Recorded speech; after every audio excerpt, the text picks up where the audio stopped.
Welcome, everybody, to the latest episode of our series of Fleetcast episodes we have fondly called ReWrites. It's been a while, but this is the show where we take an episode of Star Trek that is widely regarded as not very good, and we try and fix it and make it better and pitch to see if we could do it better ourselves. The format, as ever, myself and my panelists will take a few minutes. We're hoping not to be very long, but this one might be a bit questionable. We're going to pitch our ideas about how we would take the episode in question and do it better. To avoid us running off in wild and fantastical directions, we've got some basic rules which we will instantly break. One, it must maintain some coherent resemblance to the episode in question, and it should remain suitable for the original audience and theme and scope of the episode title that it was there. Before we dive into this set of pitches, we'll introduce our panelists. Tonight I am with Becca and with Ben, the two Bs. Becca, remind us who you are and tell us what you love and hate about lizards. Ooh, okay, I am 1/3 of this community's admin staff. I also run comms. I'm a GM of Atlantis and SS Mary Rose. And what I hate about lizards, it's the eyes. It's the eyes. What I love about lizards is the little tails. The little tails that you cut off and grow back, supposedly. Supposedly. I don't want to ever test that because I think they're adorable. I do think lizards are very, very cute. Me too. This episode. Before we get on to that, Ben, reintroduce yourself and tell us what you love or hate about lizards. I'm Ben. I run the Power Rangers Solar Force game, and I've got Becca as my assistant GM. And in terms of lizards, I don't actually have anything I hate about them. In terms of love, really, really, really good comic book villains. Good shout. Like that shout? Actually, yeah, to be fair, I can give you a hate. I hate what they do with them in this Star Trek episode. No spoilers, wouldn't it? With that, people have probably guessed what it is anyway, but no spoilers. Episode, there is no spoilers. Thank you, Ben. Just to reintroduce myself, your host, Paul, also on the Fleet Council for Obsidian Fleet, recently changed roles to be game director for a couple of our groups of games. I run the USS Athena. I had to think about that for a minute. It's been that kind of week, that kind of day. You probably can't tell from the camera, but we are all sweating buckets right now because it is the hottest. Yes, for anyone who doesn't realise, the United Kingdom is in the middle of a heat wave. We are an island, it is very humid, and we don't have AC. Nope. No matter I have a desk fan, and that is it. I don't. So it's lizard-like heat. That's what I hate about lizards. They can stand the heat better than I can. I believe I'm not made for warm weather, it seems. Okay, if you haven't guessed it by now, today we are diving into Star Trek Voyager episode Threshold, aka Lizard Babies. This episode, summarised, Tom Paris and the crew attempt to build a Warp 10 engine to go faster than anyone has ever gone before. When it seems successful at first, he then starts to go through this weird transformation into something else. He kidnaps Captain Janeway, they go off and have lizard babies, and it's all like a bit of a trope now. It's a bit of a weird meme. Yeah. I mean, I don't hate the episode, but it's... Yeah. Yeah, it's not a hate episode because there are some very, very good concepts in it. Some very, very good moments. But they spoil it because of lizard babies. And it's the only thing that anyone ever remembers about this episode. And literally, the lizard babies are never mentioned again. Nope. So I actually don't remember it for that, although on my scripts I do have to skip the entire first page because there's lots of jokes about mutant salamander shenanigans. But the bit I remember is the bit that gave me nightmares when I first watched it, because I was about 6 when it came out, 6 or 7. The baby. It's the bit where he's in sick bay and he's halfway through changing, a la Jeff Goldblum in The Fly, and then he spits his tongue out. But That is the bit that I always remember. yeah, that is pretty grim. I'll go with you on that. Yeah, that gave me nightmares. I don't actually think I saw this episode as a child, because that type of thing would have given me nightmares. I don't think I saw this episode until I was, 15 or so, when it was on, BBC, instead of being on Sky One. I don't think I saw it until then. I will have still been at high school, so I'll probably be a similar age. Yeah. Yeah. I don't remember the first time I watched it. I can barely remember. Anyway, I like to throw in a little bit of trivia about each episode that we review, just for fun. Not much to be had about this one. Apparently, the cast and crew didn't like it either. I read somewhere that Robbie McNeil apparently had to try and do his own rewrites with the writers because he didn't like the ending either. He was not very happy. So, hey, if Robbie can rewrite it, then we can have a stab at it as well, I think. 100%. So, we're going to kick off our first pitch, and I'm going to invite Becca to go first, ladies first.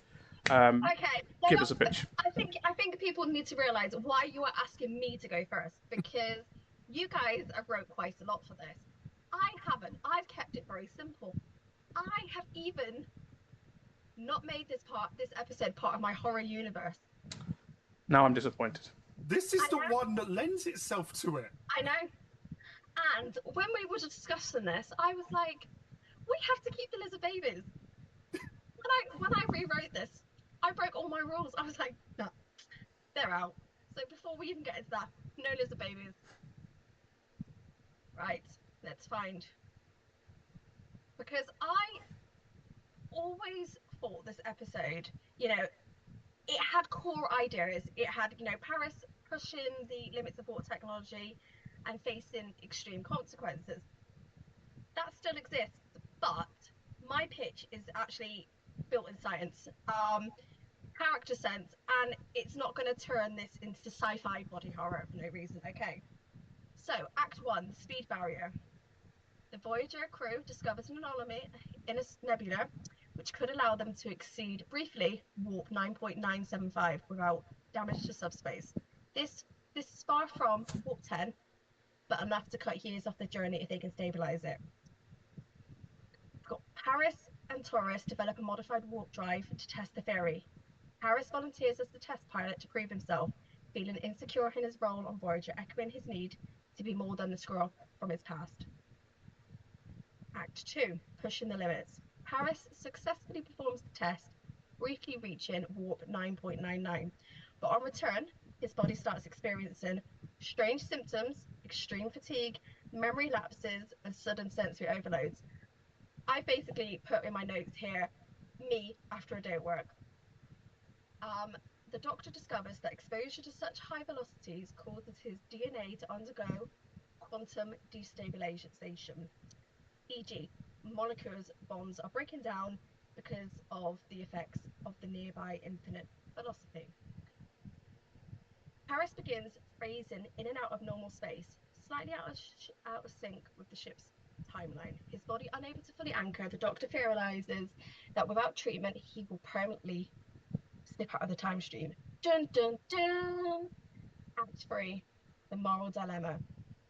The only possible treatment is to realign his quantum signature using the same warp core anomaly, but doing so would require Janeway to risk her life as co-pilot, since two minds tethered together may prove enough stability. Paris struggles with his guilt and vulnerability, while Janeway rests with her duty of captain versus her care of the crew. E.g., she's not kidnapped, she volunteers. Act 4, the second flight. Janeway and Paris perform the warp jump together to recalibrate his molecular structure. During the jump, they experience a surreal dreamlike sequence, a quantum echo, where the glimpses possible futures and alternative selves, a nod to evolution without literal physical transformation, which I always thought part of this episode is they could have done so much more with what they want to do, I always felt like, what was that episode of The Next Generation where they all went back to like their is it primal? Genesis. Genesis. I always felt like they wanted to do that kind of episode but didn't have the balls to do it that kind of way, because that's kind of the vibe I got from it. They wanted to show some type of like Genesis and primordial, but they just didn't know how to properly do it. So I've kind of gone for that. And then in the aftermath, Paris is restored, but the Doctor notes lingering cellular anomalies, subtle but harmless scars from the experience. The experiment is shelved as too dangerous, but lessons help them later refine their warp drive safely. So, fixes to the original problem. There's no salamander evolution. Evolution just doesn't work that way. I don't care what anybody says. They didn't need to do that. It gives Paris a satisfying emotional arc without the need for any of that, but it also proven himself. Keeps Janeway involved, but she's not a kidnap victim. And it grounds the breaking physics of consequences in Star Trek technobabble, because this is what they do the best, instead of a bad misunderstanding of evolution. And there's no salamander babies that are never talked about ever again. There we go, voila. Very good. I like it. I particularly like that you gave Janeway a bit more agency to kind of be a bit more Because it captainy. made no sense. Yes. I like that you didn't turn Tom Paris into the villain. Yeah. And also didn't keep the really, really awkward joke at the end where Janeway basically implies that, yeah, she was the one coming onto him. Yeah, it really bugged me. It's actually made a million times worse when you find out about what her relationship with his father's like. It begins to go Game of Thronesy. Yeah. I ain't here for Star Trek Game of Thrones. At least not today. Not today. No, I enjoyed that. That was quite a simple but effective adjustment to the original. I kept my promise. I wasn't going to carry on creating my horror universe. There's always next time. Should have just left it with like a look in behind Janeway's eye, as if to say something strange is about to happen. Never followed up. It's part of my sensible Star Trek universe. Can we get a short where you do the horror universe version? Possibly. Superb. Well, I'm usually last, but I thought I'd go second this time just to shake things up a little bit. And then I can let Ben finish on his triumphant, multi-year developed idea that he's claimed that has been in his head for 7 years or something. 7 years accountant. I literally looked at the file for when I wrote this idea. 24th of March 2023, 11:39 a.m. is when I last saved it. Oh, so it's only like 2 years ago. Yeah. Fair enough. Dramatic. Fair enough. Bit That's why I dramatic. wrote That's it. classic Ben. All right, I'm gonna go next, and I'm gonna give you my super long pitch. This is longer than my normal ones, but I think I've done it justice. I have moved significantly away from the original episode, so that's why it's quite long. But you'll understand why I've gone in this direction. So, yes, it was a real challenge to try and work out a way to make this concept actually any better. Without rehashing a lot of other ideas. So one thing about Voyager is they do a lot of this quick way home. Oh, is it going to work? Probably not. No bad consequences stories. They do a lot of that. So in some ways, this is probably going to borrow elements, actually some tropes from other Star Trek, so a bit more Next Generation-y, especially the ones that I liked. So keeping the same introduction and concept, the Voyager crew working on a new engine that goes faster than Warp 10. Based on some bits and pieces they've scripted up, blah, blah, blah, technobabble. We're going to keep a lot of that first act as well. So there's this revelation that this is this enzymatic imbalance in Tom Paris' head, which makes his participation questionable. But he goes ahead with the flight anyway. And he successfully breaks the Warp 10 barrier in the shuttle and disappears. And then reappears 12 hours later adrift. And he's unconscious. When Paris wakes up in sickbay, he talks enthusiastically about his experience. He says it was incredible. He's witnessed different points in the universe, seen thousands of worlds and stars. Totally incredible. The Doctor kind of wants to keep monitoring for side effects and make sure he's okay, but they've figured out a way home. Like you can't mess around here. He doesn't want to wait. So they do a couple more test runs. Paris, Kim, and Torres think they've got enough data to make it possible and work for Voyager and to come out in the Alpha Quadrant. So they do it. They install everything they need, reinforce the hull, take all the precautions. Everyone holds their breath. The ship goes to warp, hurtles through the warp 10 barrier. Everyone falls unconscious. They wake up in Earth orbit. They're home. They've made it. Boom, we cut 12 months later. It's kind of a harsh cut. Tom Paris is now a celebrity on the level of Zephram Cochrane. He's the pioneer of the Warp 10 engine. He unveils the Voyager Museum, and he's celebrating with all the former shipmates who've come back together. Admiral Janeway congratulates him. Harry's still there as an ensign, of course. He's not been promoted. Why would we? Of course. He is surprised by not surprised, but his now wife, Kes, holds his hand, gives him a kiss, and says she's so proud of all that he's achieved over the last year. Suddenly, Tom he starts to get a bit disoriented, and he has this terrible headache, and he needs to sit down. And there's a kind of moment where Kes says, "Oh, they're getting worse," as if to kind of imply that this has been going on for a little while. He's kind of like, no, I'll be okay. I just need to rest, and he kind of dozes off in their shared apartment. He wakes up with a start. He's being woken up by the EMH doctor from Voyager and Janeway, who are both worried about him. They're saying, is everything all right? You don't look right. And he's like, something feels a bit off. Things aren't quite right. After a few moments, he asks where Kes is, and they're kind of visibly confused. Kes is on Vulcan with Tuvok. She's been there for months. Tom's very confused. They thought they were married, and Janeway kind of makes a bit of a joke about, I wasn't invited to any wedding. The Doctor kind of notes that this imbalance in Tom's brain seems to have gotten a few percent worse, and he's a bit worried about him. Tom, being Tom, insists everything's fine, and decides he's going to carry on. So he goes down the road to meet Harry at a bar, as he'd planned to previously. When he gets there, Harry's really mad about something, about how he bailed on the dedication ceremony, but he doesn't remember doing that. Something's not right again. Another headache, another moment of disorienting. When he looks around, Harry's gone. Where is he? Tom kind of does this computer database check, and Harry Kim died 2 months ago in a shuttle crash. This is impossible. Tom was just talking to him. So Tom goes to Janeway again. He finds Admiral Janeway and says something weird's going on, but she's very preoccupied. She says, I don't have time for this. Starfleet is mobilizing for a battle with the Klingons. Tom's like, the Klingons?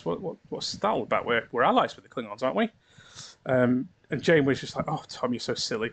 The Klingons have been very belligerent since they withdrew from Bajor last year. Tom, this is even more strange to Tom. He's like, this doesn't make any sense. He kind of runs away, and he thinks, I need to find B'Elanna. Like, she might be able to figure out what's going on here. She's got a home in San Francisco, so he goes to visit her. When he walks into B'Elanna's apartment, he gets another wave of this disoriented dizziness. When he looks around, this is not B'Elanna that he knows. This is a full-blood Klingon. She is not half human. She doesn't think there's anything wrong with this, but she's surprised why he's confused. He looks outside and sees there's no evidence of Starfleet on Earth. It's all Klingon banners and decor. This is so confusing and overwhelming, and Tom falls unconscious again. Tom wakes up for yet another time. We're doing a lot of that. He's in what appears to be a refugee camp. There are sounds of fighting going on all around. A war-weary Chakotay and Tuvok are next to him. And he's like, what's going on? Chakotay, Tuvok, what's going on? And are the Klingons attacking? And they're like, the Klingons? What would the Klingons be doing here? We're fighting the Andorian Imperial Guard outside. Huh? This is weird. And he's like, I probably shouldn't ask, but what's going on? He jumps up to try and figure things out. Andorians burst in. Chakotay gets shot in the back and is killed instantly. Tom falls to the ground in the explosion. once again. When he blinks, he's woken up. He's in sickbay on Voyager. But wait, this isn't his Voyager. No, no, no. He looks around. He sees the displays. USS Voyager, Constitution class.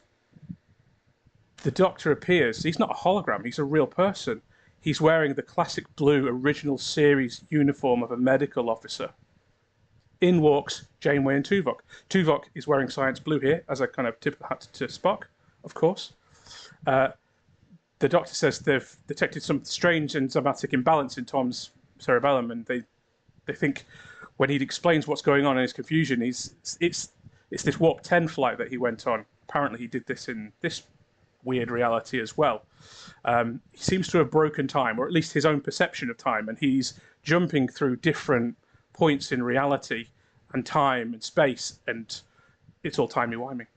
The only way it can be fixed is for the Doctor, not the Doctor, to fix it with a special device that can give him that will sort out this imbalance in his brain and reset it to where it should be. At that moment, the Romulans attack. Yep, the Federation is at war with them. We get a classic old-school TOS bird of prey against the we're talking TOS Constitution class Voyager here. I've got to make that very clear. We have the kind of standoff between the two. I want classic Trek sound effects and like a little bit, maybe some of the musical hints playing through there. Tom desperately boards the Warp 10 shuttle in this version of Voyager shuttle bay, flees the battle. As the bird of prey attempts to attack him, we see the glorious lines of that Constitution class Voyager come in the way. It is smashed by a huge plasma torpedo and spins away, and he desperately engages the Warp 10 engine and blasts again through on his own. He falls into another kind of dreamlike state as he breaches the Warp 10 barrier. Visions and worlds and all kinds of galaxies pass through his vision, and he keeps hearing a voice in the back of his head, "Wake up, Tom, wake up, wake up." He wakes up in Voyager's sickbay, the actual Voyager, our Voyager's sickbay.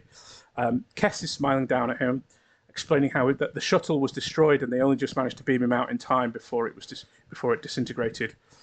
She says, "How do you feel?" And he's like, "Just tell me we're not married, right?" She's obviously quite blushing and, "Ooh, I'm flattered, but no, that must have been a strange dream you had."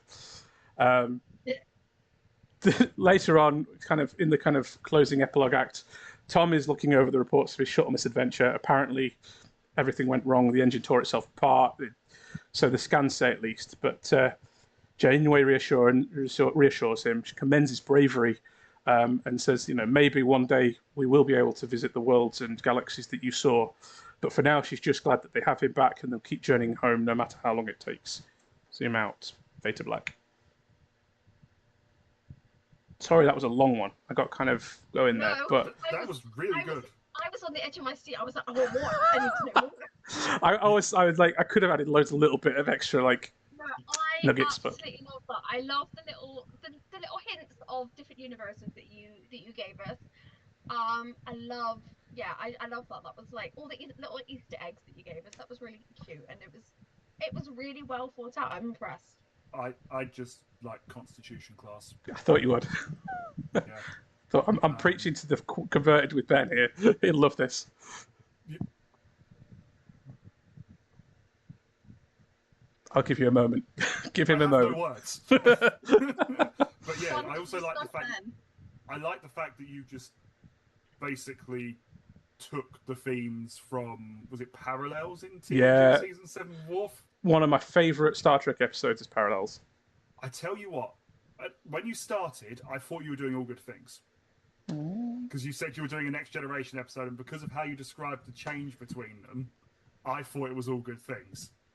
And then you went, "Oh, well, I don't remember any wedding." It's like, "Oh, you're not doing that." So, I love it. I loved it. Yeah. It is a bit of a departure from the original, I must say. It does it washes a lot away of what was there, but I don't know. I just felt like doing a story that was a bit more of a tip of the hat to kind of older Trek stuff. And I guess this is kind of how Lower Decks ended as well, if I'm perfectly honest. Yeah, it's a little bit similar to that. You just did it better. Thanks, Ben. But that's, yeah, just You have to follow that now. okay. Can I give a little bit of historical context before I follow that? Sure. Go for it. So, the bit of historical context is around the same time as this episode aired, there was my favourite two-part story in DS9 aired. That being Homefront and Paradise Lost. Which actually may be my favourite two-part story in the entirety of Star Trek. And, well, Best of Both Worlds exists, so that's quite impressive. But anyway, that's something that's got to come up, and that I'm giving you that ahead of time just so people don't think that I'm throwing it in for no good reason. But anyway, so in terms of the start of the rewrite, we are keeping things exactly the same until 12 minutes and 52 seconds in. Because 12 minutes and 52 seconds in is the point where Harry Kim says the line, "We've lost him." So we're then, once Tom Paris has done his flight, he's disappeared, we're going to have the slow come to in what appears to be a somewhat more sophisticated sickbay than we're used to seeing. Not by a lot, but a little bit. And we hear a voice say he's coming to. There's three people talking, but we can't make out what they're saying. Eventually, things come into focus. Tom slowly stands up. And then he has come rushing into the room a doctor, specifically Dr. Catherine Pulaski. She then asks him how he's feeling. He's very, very confused, but he's happy to see another human being wearing what is clearly a Starfleet uniform, albeit one that's a little bit different to what he's used to, because that means it worked. He's home. He then proceeds to ask if Voyager followed him through. She's a little bit uncomfortable here, and she informs him that it's best that he sits down. She tells him that it's 2382. It was explained to her that the shuttle did cross the transwarp threshold, but it also experienced a variance in its warp field caused by the depolarization field they were using to stop it ripping itself apart. The end result was a wormhole that sent him forward in time as well as across space. Think like where you've got the engine imbalance in the motion picture. Yeah. So Paris asks if she believes the story, and she notes that it's not the strangest thing she's ever heard. Anyway, he asks to be released so he can go back to the shuttle so he can use it again and then hopefully get back to his own time, back to Voyager, and then maybe get them home. Yes, they'd be coming forward in time, but for them, it'll be no time at all, and it's a hell of a lot better than having to cross the entirety of the Delta Quadrant. However, she tells him that she can't do that because to do so would be a breach of her Hippocratic oath, since he experienced a hemorrhage due to the imbalance that was mentioned to him before. The end result was if he hadn't dropped out of transwarp in the path of a Starfleet ship, he'd be dead. Like, point blank. He only survived because he happened to get lucky. Anyway, he then asks if he's a prisoner, and she says he's free to go at any time he likes, but he's not going to be allowed anywhere near the shuttle. She also tells him that he's got a visitor. He tells her that if it's his father, he'd rather not see him because he doesn't want to lecture on what failure is. She tells him it's not his father, but his sister. He's shocked. He's not spoken to her since he joined the Marquis. He tells Pulaski to let her in, and he's a little bit uncomfortable because he's not spoke to the woman in a very long time. She is now in her early 30s and wearing a Starfleet Command Division uniform with commander's pips. She then makes a joke about hello, big brother, despite the fact that she is clearly now older than him. And then corrects herself that maybe it's little brother now. He then greets her and they share a warm hug, after which he asks if maybe he should start calling her commander. So, she then fills him in.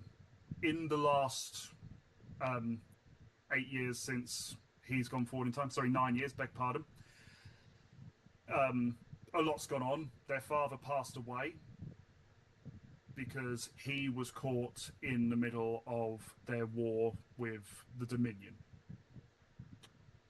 We're then treated to a telling of those last decade. There's been a war of nerves, but there have been a few brush fires, such as the one that killed their father. It's only due to the measures that have been enacted on Earth that it remains safe.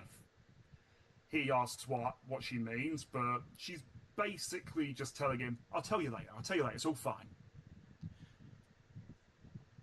Then they exit, and he's so I say they, Pulaski, his sister, leave him.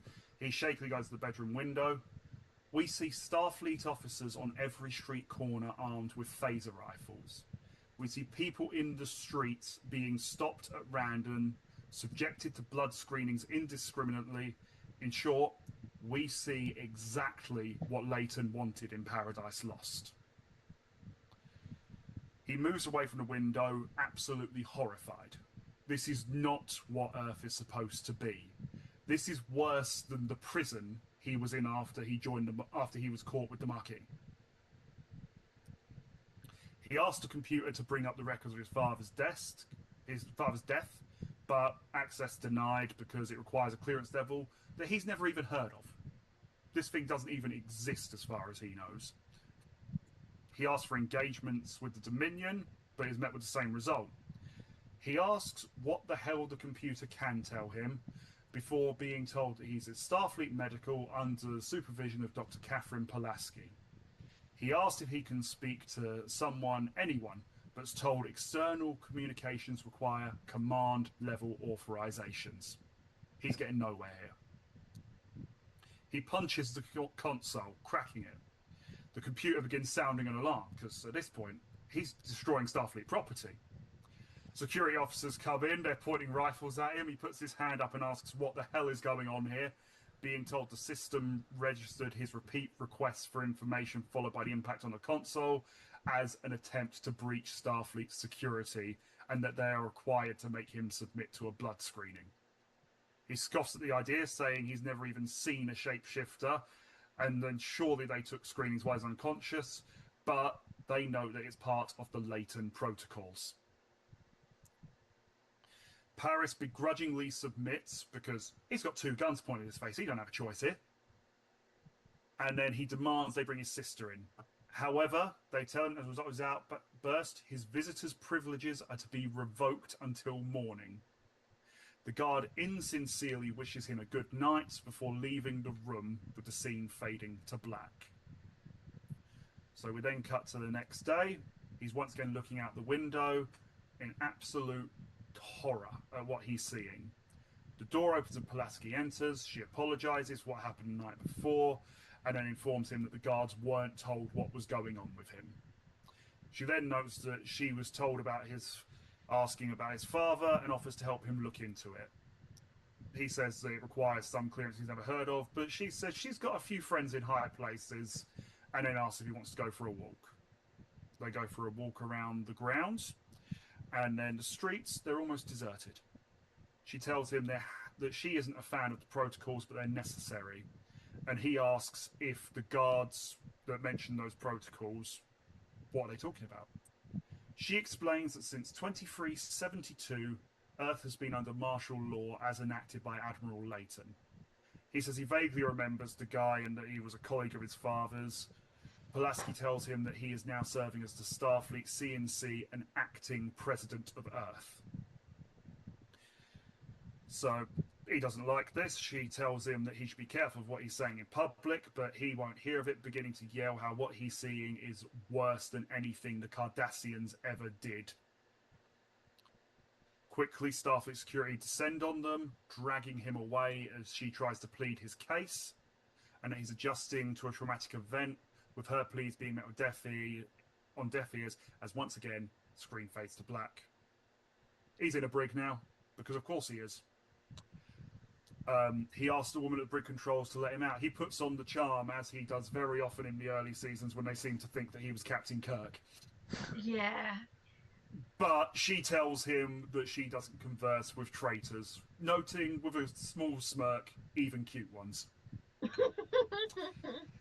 He smirks back and asks if she really thinks he's cute, to which she tells him that it's irrelevant. Before he can retort, the doors open and his sister enters, ordering that he be released as Leighton wants to see him. The brig officer nods, lowering the force field as his sister leads him out. As they reach the turbo lift, he asks his sister if she's working with the Admiral, to which she reveals she's serving as his attaché. He asks if she knows what happened to their father, and she says, realistically, they don't know. They know that he was sent on a mission, and the ship disappeared during this mission and was marked as being lost in the ensuing battle. However, anytime she has tried to look into it, she's met with the same clearance issue that he's had. So this indicates there's a cover-up at play here. Oh, so much.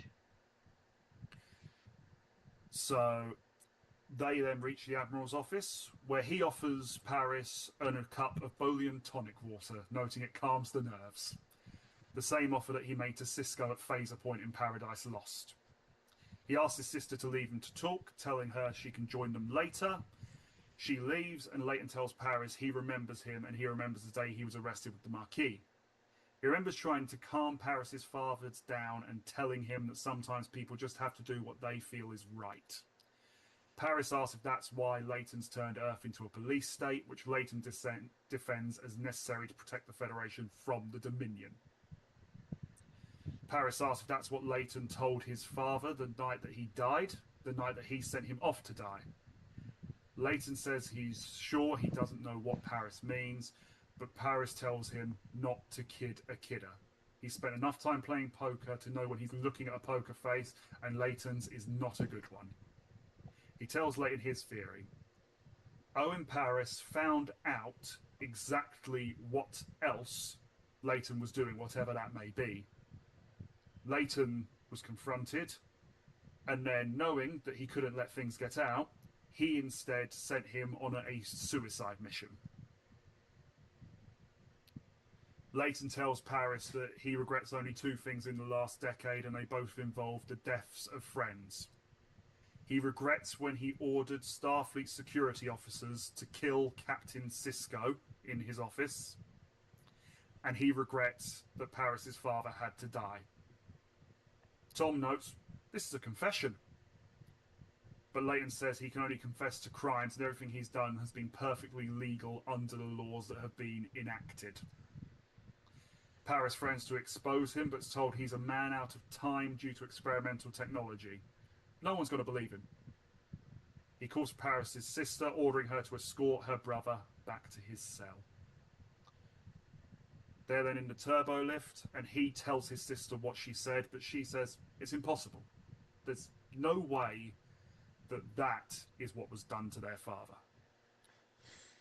She then is resistant when he says that they need to see his father's journals. They need to see what he was putting in his logs.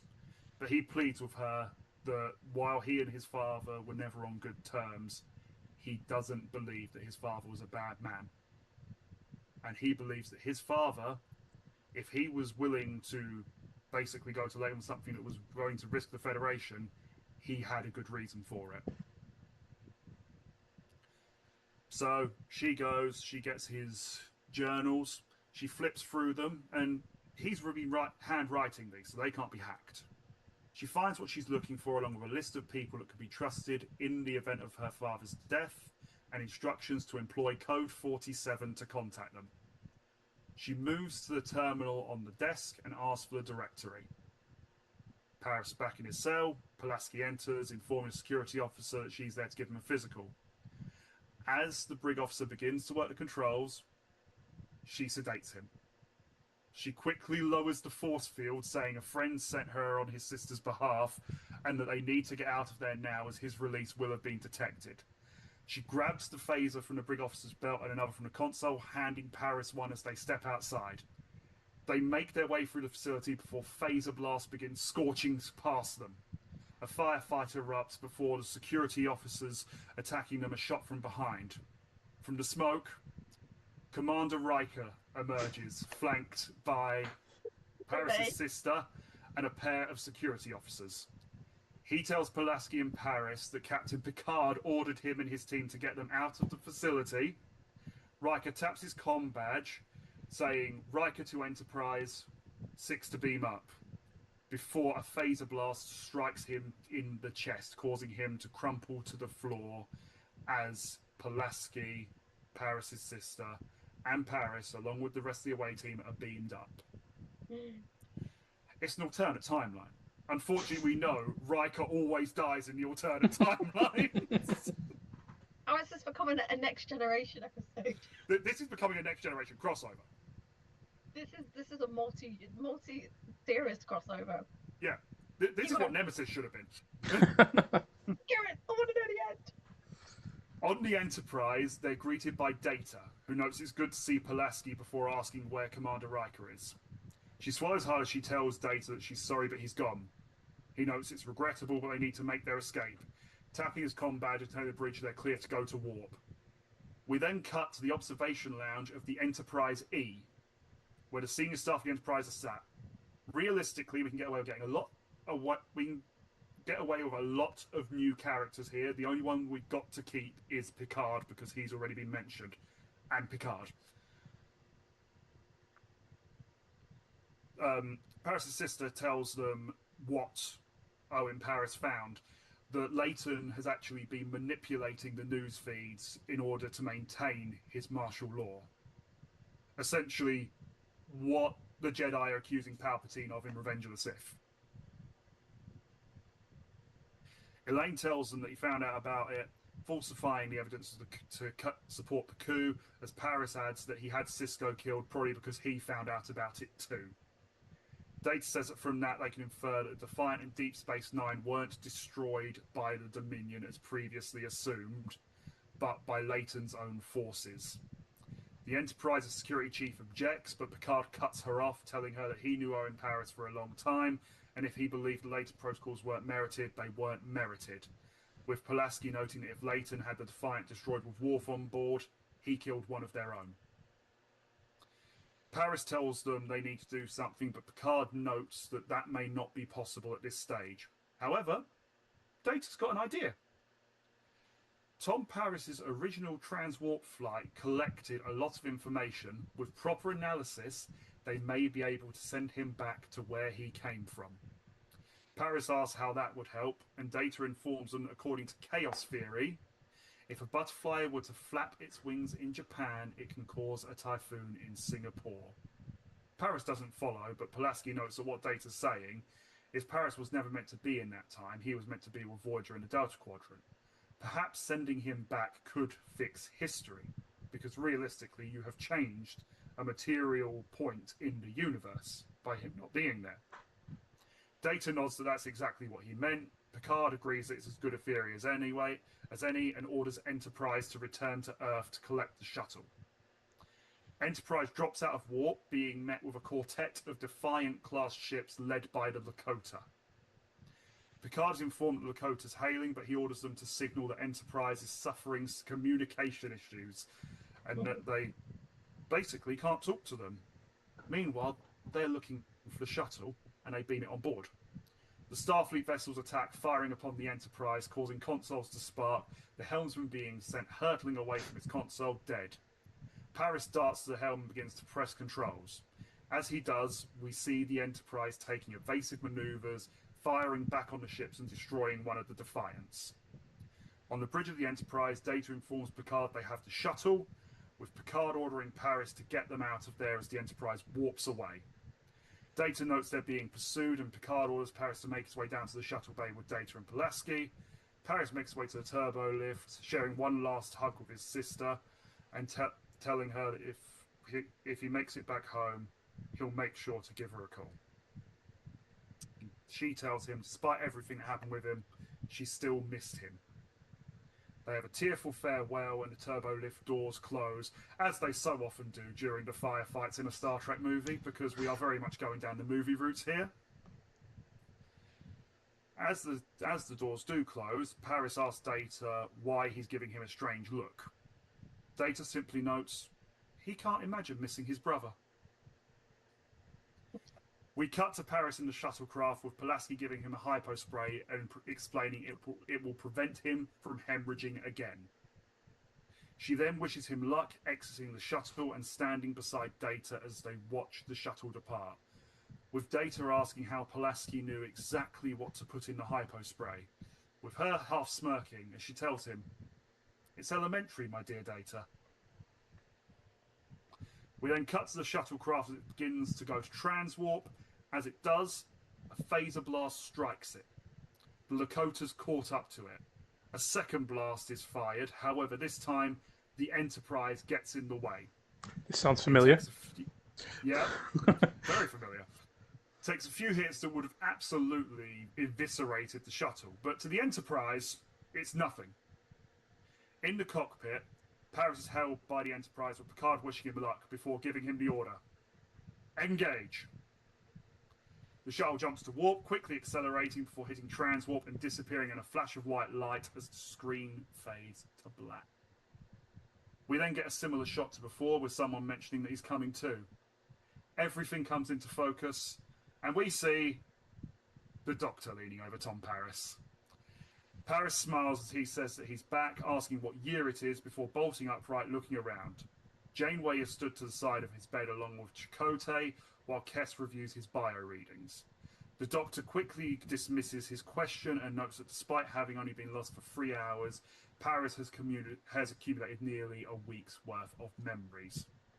Janeway asks if he has a story for them, and he tells them that he does have a story. A story of a paradise lost. Et voila. Sorry, that was way longer than normal. Well, yeah, but You did a movie. I think you did a movie, but I think the amount of depth and detail you went into there, I think it deserved it. You can tell that you've been waiting 7 years for this.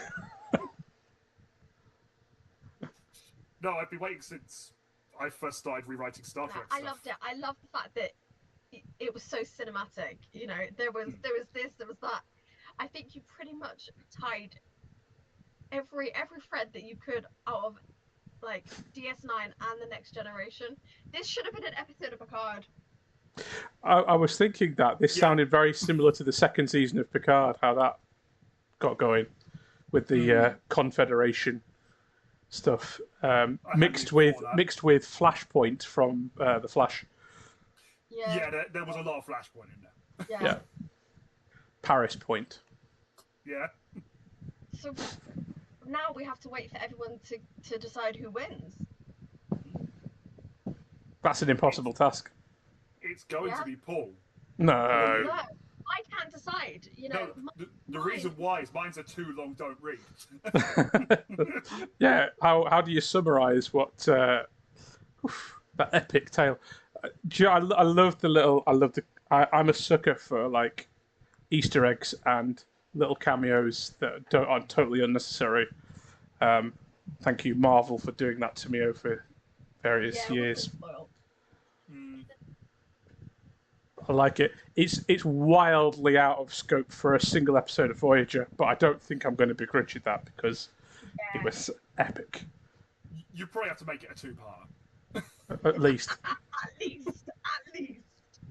Or just take up the rest of season 2. Most of it wasn't very good anyway. It could be. I know what it could be. Like the first 5 episodes of Battlestar Galactica. A miniseries. It's that. It's a miniseries. The first 6 of DS9's 6th season. Yeah. See, yeah. It can be done. It's very similar to. I read a lot of the Star Trek Myriad Universes stories, the books. It's very similar in the way you've approached it to that. There's similar. I don't know if you've read them, Ben, but you would. I've read a few. Enjoy them a lot. I think to me the way you described that story is very similar to how one of those would play out, which is a compliment. Thank you. Because I really enjoy those. So I thoroughly enjoyed that pitch too. I'd be smiling at points, especially when you threw Commander Riker, and I thought, "Oh, Ben, of course you'd include Riker." Of course, I threw Riker in. And he often. That hurt. And they often. Yeah, I can imagine. But again, it's an alternate timeline. Whenever there's an alternate timeline, Riker dies. It's true. Fair enough. Fair enough. It had to be done for the reference. Fair enough. And I killed off Harry Kim in mine, actually, and that always happens in alternate universes. Yeah. Yeah. So what is the next episode that we're gonna rewrite? Oh, that's a surprise. You know, we have to keep it secret so that people will come back because they'll need to know. So yes, in the comments below, tell us which version you liked the most. But Yeah. I think it's gonna be a hard one. I don't think we're gonna be able to decide on this one. It's a longer episode, this one, so if you've made it this far, well done. You deserve a pat on the back. Sorry, not sorry. Yeah, as Beck said, comment, subscribe, like, let us know your thoughts. Give us your own pictures in the comments if you've got them. But we'll see you on the next episode of ReWrites. Until then, keep rewriting.